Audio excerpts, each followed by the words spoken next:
La SN Sosico et la minoterie du Faso ont contribué dans un passé pas trop lointain à l'essor économique des Cascades. L'avenir de ces unités industrielles préoccupe l'État burkinabé. Le président du Faso y était pour constater la situation qui prévaut et encourager les travailleurs et les responsables des deux entreprises. C'est Simplice Baro qui nous résume la visite.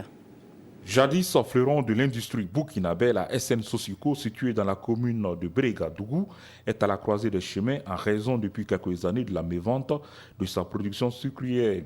Une situation qui compromet l'avenir de ces milliers de travailleurs qui lorgnent le futur avec beaucoup de pessimisme si rien n'est fait par l'État burkinabé qui détient 28% des actions. L'État est très inquiétant pour nous les travailleurs, surtout nous qui avons passé 40 ans de notre vie dedans et plus même. Et quand on se rend compte que ce joyau-là peut disparaître du jour au lendemain par la faute de certaines pratiques et puis de certaines personnes qui ne pensent qu'à leur seul profit. C'est pour sans doute écouter ces préoccupations et envisager les mesures idoines que le chef de l'État et les membres du gouvernement de la transition sont venus encourager tout le personnel mobilisé pour la circonstance. Le président du Faso, qui a visité les installations de l'usine, s'est surtout appesanti sur le cas du magasin de stockage où l'on peut voir une grande quantité de sucre, environ 8000 tonnes, qui n'arrive pas à trouver preneur.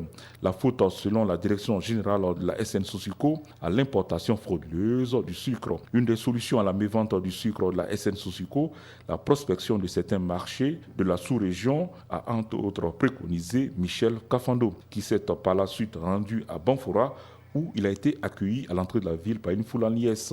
Le président de la transition s'est enquis du niveau d'exécution des travaux de réhabilitation de la minoterie du Faso ex-GMB, une autre unité industrielle de la région des Cascades qui a connu de nombreuses difficultés depuis sa privatisation, intervenue dans les années 90 jusqu'à sa fermeture en 2009.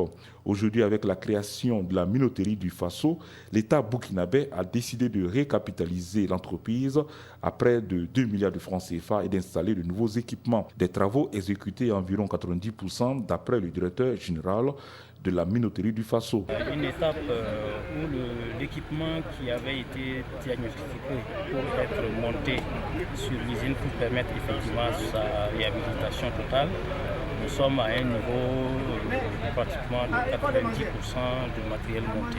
Lorsque la matière première va arriver, immédiatement le mois qui suit, on pourra lancer la production. Michel Kafando et sa suite ont pu constater l'état d'avancement de la mise en place des installations qui devront, d'ici à 3 mois, permettre à l'usine de démarrer la production de la farine de blé, de maïs et d'aliments pour bétail. Mais avant cette phase, la minoterie du Faso a besoin d'un investissement supplémentaire de 2 milliards de nos francs en vue de l'achat de la matière première qu'est le blé, la réhabilitation de ses locaux administratifs de Banfora et Ouagadougou. Si ces conditions sont réunies, la minoterie du Faso devrait être inaugurée dans 3 mois et par les autorités de la transition, c'est voulu optimiste Ignace Traoré, son directeur général.